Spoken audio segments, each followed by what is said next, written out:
पावसाळ्यामध्ये आपल्याला मोठ्या पद्धतीनं पाऊस येतो, पण कर्नाटकची जी काही सरकार आहे तिथं बेकायदेशीररित्या हिप्परगी डॅम असेल किंवा आलमट्टी असेल ते तटवलं जातं आणि पाण्याचा पुरवठा एवढ्या मोठ्या पद्धतीनं आहे की जे शिरोळ तालुक्यातला हे जे जुने गानवड आहे ते शेवटचं गाव आहे, महाराष्ट्राचं शेवटचं टोक आहे. सगळे म्हणजे कोल्हापूरकडे आणि इकडून सांगलीकडचं येणारं जे पाणी आहे ते पूर्णतः पाणी आमच्याकडं तुंबतं आणि साठवतं आणि त्याच्यामुळे आमची शेतीचं नुकसान मोठ्या पद्धतीनं होतं. आणि त्याच या नेमकं उलटं आपला जो मार्च, एप्रिल आणि मे हे 3 महिने तिथं आपल्याकडे राजापूर धरणामध्ये जे काय पाणी साठवलं जातं, पलीकडे कर्नाटक सरकारची किंवा कर्नाटकची जी लोक आहेत ते पाणी सोडत नाहीत म्हणून जेसीपीने ते धरण फोडायला येतात आणि तिथं फक्त 60 क्युसेक विसर्ग प्रति सेकंद हे पाणी तिथून कर्नाटकच्या दिशेने वाहतं. आणि इकडची जी दूधगंगा नदी आहे ती गेल्या वर्षी 15 वेळा ती नदी कोरडी पडली. 15 वेळा नदी कोरडी. तर अशा परिस्थितीमध्ये कर्नाटक राज्य सरकारनं महालक्ष्मी नावाची योजना ती तिथं त्या कल्लूर बंधाऱ्याच्या तिथं अस्तित्वात आलेली आहे त्यांच्या हाती. म्हणजे त्यांच्या म्हणजे 500 मीटर म्हणजे आता जी प्रस्तावित योजना आहे म्हणजे आता इचलकरंजीची प्रस्तावित योजना आणि त्यांची हात फक्त 500 मीटर अंतरावर आहे. मग एकाच वेळेला जर कर्नाटक हद्दीतनं पण पाणी उपसत असतील आणि महाराष्ट्र राज्य म्हणजे इथून जर इचलकरंजीनं पण जर पाणी उपसा करू लागली तर इकडचा जो परिसर आहे तो पूर्ण दुष्काळ सदृश परिस्थिती राहणार आहे. आम्हाला प्यायला पाणी भेटणार नाही, आमच्या जनावरांना पाणी भेटणार नाही आणि आमची सिंचन व्यवस्था पूर्ण उद्ध्वस्त होणार. त्याचा इतका वाईट परिणाम होणार की आमची सगळी जी लोक आहेत, जी आत्ताची जलसमृद्धता दिसते, जी आत्ताची आमच्याकडे जे साधनसामुग्री किंवा आर्थिक सुबत्ता दिसते ती काही कालावधीनंतर आमची पूर्णतः नष्ट होणार. आणि त्याच्यामुळं आम्हाला सरकारला अशी विनंती करायची की मुख्यमंत्री महोदयांनी यातली कुठलीही तांत्रिक बाब लक्षात न घेता त्यांनी ही योजनेची घोषणा केली आहे. आमची एक मुख्य अशी मागणी आहे की आता तुम्ही सैनिक टाकळी असेल, दोन्ही दानवाड असतील, दत्तवाड, घोसरवाड या गावांनी एक मुख्य ही योजना हद्दपार व्हावी आणि रद्द व्हावी यासाठी गाव सभेचा ठराव घेतला. आमची एकच मागणी आहे की मुख्यमंत्री महोदयांनी ही योजना कायमस्वरूपी बरखास्त करा आणि अशा स्वरूपाचं तुम्ही जे काय ड्राफ्टिंग किंवा तुमचं जे काय असेल तुम्ही मुख्यमंत्री महोदयांना आमच्या ह्या सगळ्या ग्रामस्थांचा, पशुपालकांचा आणि शेतकऱ्यांची ह्या भावना आपण सरकारपर्यंत कळवाव्या. जर का आमच्या भावना म्हणजे दुर्लक्षित केली तर आम्ही आमचं दोन्ही दानवाट आम्हाला कर्नाटकामध्ये घ्या अशा पद्धतीचा आम्ही गावसभेचा ठराव करू. आम्ही कर्नाटकमध्ये नदी घेऊनच जाऊ. तुम्ही मोटर कुठं बसवताय, तुम्ही पाणी कोणाचं उपसताय ते तुमचा निर्णय. अशा पद्धतीची आमची ही भावना आहे. आपण ह्या सगळ्या भावनाचा आदर करून प्रशासनाला अशी विनंती करा की ही योजना इथल्या नागरिकांच्या आरोग्याशी, इथल्या नागरिकांच्या संपूर्ण जलसमृद्धता नष्ट होण्याची आहे आणि तुम्ही ही योजना कायमस्वरूपी बरखास्त करावी अशी इथल्या जनतेची पूर्ण मागणी आहे. ती मुख्यमंत्री महोदयांनी करावी अशी आमची विनंती.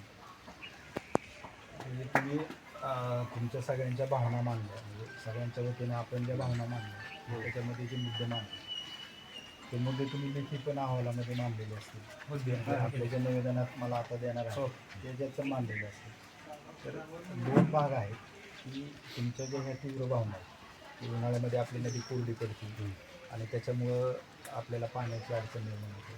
त्याच्यानंतर कर्नाटकमध्ये एक योजना आहे, ही एक योजना आहे, त्याच्यामुळे तुम्हाला अडचण निर्माण होते.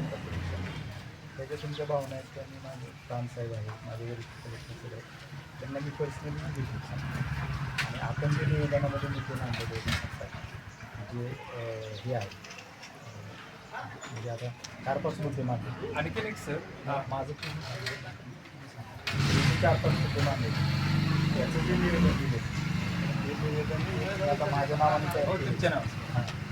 तर माझी तुम्हाला याच्यात पण विनंती एक माननीय मुख्यमंत्री महोदय साहेबांच्याही नाव रोज मेल करतो सर, करता रोज सकाळी मेल करतो. पण आता ते तुमचं पर्सनल मेल जातील ना ते. आपल्याला तुमची ज्या भावना आहेत त्या ऑफिस म्हणजे प्रशासनामार्फत कळवायच्या. तर आता हे माझ्या नावाने असल्यामुळे हे मी आणि माझ्याकडनं कलेक्टर सरांना आम्ही पण आपण कोल्हापूरचं जे मुख्यमंत्री कार्यालय ना तिथून आम्ही 4 वेळा निवेदन मुख्यमंत्री कार्यालयाला पाठवले. त्याच्या प्रती पण आपल्याकडे त्याचीच एक प्रत आम्हाला द्या. म्हणजे आम्ही माझ्या प्रशासनामार्फत माननीय जिल्हाधिकारी महोदयमार्फत, विभागीय आयुक्तमार्फत तुमचं निवेदन म्हणजे काय म्हणू आपण कायदेशीररित्या किंवा ऑफिशियली माननीय मुख्यमंत्री महोदयापर्यंत जाईल. ते मेलवरच जाईल तर ते फास्ट जाईल. आणि हां आणि म्हणजे त्याचा तुमचा कॉग्निझन्स तुम्ही पर्सनल पाठवता त्याचा कॉग्निझन्स आणि ऑफिसमार्फत केलेल्या निवेदनाचं कॉग्निझन्स घेतलं जाईल. दुसरा एक मुद्दा सर आमच्या ह्या भागातले जे शेतकरी आहेत, त्यांनी काळमोडी धरणाच्या धरणग्रस्तांना जमिनी दिली. तर जमिनी दिल्यानंतर आम्हाला जे सुळकूट धरण आहे, सुळकूट धरणातनं खूप कमी प्रमाणामध्ये म्हणजे काळमोडी धरणातलं गळतीचं मोठ्या पद्धतीनं प्रमाण आहे. आणि मार्च एप्रिल मेमध्ये सुळकूट धरणातनं पाणी इकडे येत नाही. 12 वेळा नदी इथं आटलेली आहे. आमच्या शेतकऱ्यांनी जमिनी दिल्या. जमिनी दिल्या असताना सुद्धा आम्हाला इथं पाणी भेटत नाही. आणि जे काय उपसाबंदी लागली जाते ती सातत्याने दरवर्षी आमच्याकडे उपसाबंदी असते. पलीकडे कृष्णाने ह्या वर्षी मला वाटतं ह्याच वर्षी उपसाबंदी लागली. मग ही जर पाणी पुरवठा जर योजना आली तर आम्हाला कायमस्वरूपी उपसाबंदीला जानेवारीपासूनच उपसाबंदी चालू होईल. कारण का तुमचं प्रायोरिटी आहे की पिण्याच्या पाण्याला पहिला प्रायोरिटी आहे. ही सगळ्यांचीच आहे. हां, ती जर योजना आली तर आमच्या म्हणजे शेतीची जी काय सिंचन व्यवस्था आहे ती उद्ध्वस्त होणार आहे. आम्ही तुम्हाला जमिनी दिल्या, तुमच्या ज्या काळमोडी धरणाचे धरणग्रस्तांना जमिनी दिल्यात, आम्हालाच पाणी गेले. ती योजना झाल्यापासून धरणग्रस्तांना जमिनी दिल्यापासून आम्हाला इकडे पाणी भेटत. असं असताना आमच्या मानगुटीवर ही राधाकृष्ण जी काय पाणी उपसा योजना आहे ही योजना खूप भयानक असणार आहे आणि इथल्या शेतकरी पूर्ण उद्ध्वस्त होणार आहे. तुमच्या ज्या भूमिका आहे ती तुमच्या दृष्टीने योग्य आहे आणि तुम्ही जे आपल्या भावना मांडलेल्या आहेत. आता हा जो विषय आहे ती धोरणात्मक आहे हे तुम्हालाही माहिती आहे, मला पण माहिती. आज तुम्ही जसं पाठपुरावा कराल तसं आम्हीही पाठपुरावा करू आणि आमच्या वरिष्ठांच्या निदर्शनाचा आणू. परंतु जो निर्णय होईल तो माननीय मुख्यमंत्री महोदय किंवा वरिष्ठ शासन स्तरावरच ह्याच्यामध्ये होईल. त्याच्यामुळं आमच्याकडनं तुमच्या भावना आणि प्रांतसाहेब जिल्हाधिकारी महोदय CM साहेबांच्या ऑफिसपर्यंत जातील आणि पर्सनली मी माझ्या वरिष्ठांना ह्याच्यावर तुम्ही जे 4-5 मुद्दे मांडले जे ते माझ्याही लक्षात राहिले की काळमवाडीचं आहे ते पण आम्ही सांगू. परंतु ह्याच्यामध्ये आपल्याकडून जे मेल जात आहे आणि CM साहेबांकडनं जे आमच्याकडून जे जाईल त्याच्यामध्ये वरिष्ठांच्या जशा सूचना येतील त्याच्यानुसार पुढची कारवाई होईल.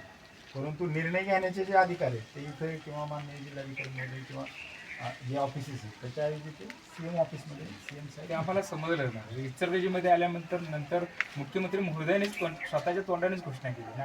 आता त्यानेच आपली ही योजना बरखास्त केलीची सुद्धा तेच करायला पाहिजे ना, मुख्यमंत्री साहेबच आणि करा. आम्ही तुमच्या भावना तिथपर्यंत नक्की पोचू. बरोबर. आणि त्याच्यासाठी आमच्या ऑफिशियल मार्फत बी पोचू आणि आमचे पर्सनली आम्ही हे विषय सांगू, सर्वांना सांगू. कारण आमची मीटिंग असते, रेग्युलर विषय असते, त्याच्यामध्ये आम्हाला ते आम्ही जिल्हाधिकारी महोदय योग्य जर सकारात्मक निर्णय जर राज्य शासनाने नाही घेतला तर आम्ही 15 ऑगस्ट झाल्यानंतर सर आम्ही जलसमाधी घेणार आहोत. आमच्या नागरिक महिला आणि ग्रामस्थाच्या वतीनं जिथं जी योजना ज्या ठिकाणी होती संगमभूमी त्या संगमाच्या तिथं जाऊन या तलाठी कार्यालयापासून त्या संगमापर्यंत पैदल जाऊन त्या ठिकाणी आम्ही जलसमाधी घेण्याचा आमचा हा विषय आहे.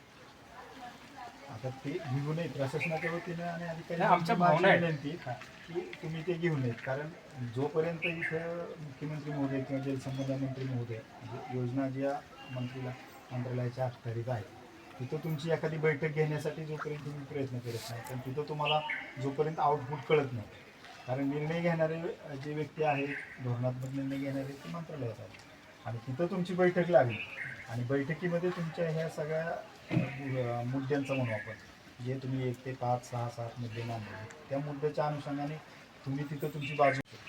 पण माझं म्हणणं आहे की तुम्हाला जर ह्या गोष्टीमध्ये लढाई द्यायचं असेल, तुम्हाला करायचं असेल तर एक मंत्रालयीन पातळीवरती तुम्ही एक निवेदन देऊन मंत्री महोदयांची लोकप्रतिनिधींची बैठक लावावी म्हणून तशी तुम्ही मागणी करणं आवश्यक आहे. ही जर तुम्ही मागणी केली तर तुमची बी तिथं बैठक लागू शकते. भले 8 दिवस लागतील, 15 दिवस लागतील किंवा महिना लागेल. त्या बैठकीमध्ये जे तुम्ही अडचणी मांडलेल्या आहेत त्या अडचणी मांडल्या आणि त्याचे पुरावे दिले तर तिथं एक्झॅक्ट परिस्थिती समजून किंवा तुमचं म्हणणं काय आहे आणि इचलकरंजीची योजना कशासाठी ती इचलकरंजीवाले बघतील म्हणजे महानगरपालिका वगैरे आपल्याला ज्या अडचणी त्या आपण मांडू आणि आपल्या अडचणी मांडल्यानंतर मग मंत्री महोदयांना जर फॅक्ट कळाली म्हणजे वस्तुस्थिती समजली तर त्याच्यावर सकारात्मक निर्णय घेतील. विषय असं सर की योजना करायला काय अडचण नाही, आम्हाला पाणी देण्याला विरोध नाही.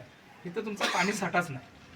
तुमची जे जलशाश्वती पाहिजे तीच नाही ते, कारण का ते हद्द येते कर्नाटकात आणि कर्नाटकवाल्यांच्या तिथं लगेच धरण आहे. ते उन्हाळ्यामध्ये आमचं धरण राजापूरचं फोडायला आहे. उद्या तुमची योजना तिथं ठेवतील का? हे जलसंपदा मंत्र्यांच्या अखत्यारीत जे इरिगेशनचे इंजिनियर असतात किंवा सचिव वगैरे असतात ते त्या बैठकीला आल्यानंतर तिथं राखीव पाण्यासाठी राखीव आहे का, तो पिण्यासाठी आहे का, वापरण्यासाठी आहे का, किंवा ही जी योजना आहे त्याला जी काही 1 TMC किंवा अर्धा TMC जी काही लागते तो राखीव साठा तिथं होणार आहे का, उन्हाळ्यामध्ये तो उपलब्ध आहे का, ह्या गोष्टी पण त्यांना व्हेरीफाय कराव्या लागतील ना. म्हणजे बैठकीमध्ये ह्या गोष्टींना वाचा फुटणे म्हणजे त्याच्यावर चर्चा होईल आणि त्याच्यावर कायदेशीर मार्ग निघेल. आणि त्याच्यात मग तुमच्या बी जे अडचणी काय की तुम्हाला पाणी राहत नाही मे बी. आता ह्याची दुसरी बाजू बी अशी की ही योजना मंजूर झाली आणि ह्याच्यासाठी जर शासनाने पाणी राखीव ठेवले तर उन्हाळ्यात सुद्धा ते पाणी इथं ठेवावं लागेल त्यांना. जर पाणी ठेवलं ते धरण ओपन करणार ना. नाही नाही, ऐका की. आता हे धरण कोण ओपन करणार? कर्नाटकवाले. म्हणजे कर्नाटकवाले धरण ओपन करणार नाही ह्याच्यासाठी परत मंत्री महोदयावर चर्चा होईल ना की जी तुम्ही अडचण सांगता. त्याच पद्धतीचं आम्हाला कागदोपत्री पत्रव्यवहार किंवा त्या पद्धतीची बैठक किंवा तसे काय आम्हाला जर जे उत्तरं आली सकारात्मक दृष्टिकोनातून आम्हाला आमच्या ह्या परिसरातली ही जी काय आमची शेती आहे आणि आमची जे नाही, ग्रामस्थ तेच मुद्दे परत नाही, ते जिवंत ठेवण्यासाठी. जी तुम्ही म्हणताय की ह्याच्यात बैठक लागली पाहिजे ती आम्ही प्रयत्न करू आमच्या प्रशासकीय पातळीवर. परंतु प्रशासन म्हणून आम्ही खूप खालच्या अधिकार पदावर आहोत. तुम्हाला जी ही बैठक लावायची ह्याच्यासाठी तुम्हाला विशेष प्रयत्न मंत्रालय पातळीवर करावं लागतं. म्हणजे तुमच्या लक्षात आलं का? हो हो. मंत्रालय पातळीवर केलं की मग ते सगळे संबंधित म्हणजे नुसतं जलसंपदाच त्याच्यात येणार नाही. मंत्री महोदय त्यांच्या अध्यक्षतेखाली जे इतर गोष्टी तुम्ही सांगितल्या इरिगेशन डिपार्टमेंट येईल, राखीव जलसाठा ठेवणारे डिपार्टमेंट येईल, इथं जी योजना करायची त्याच्यासाठी पाणी कुठून उपलब्ध होणार आहे ते येईल, नगर विकास येईल.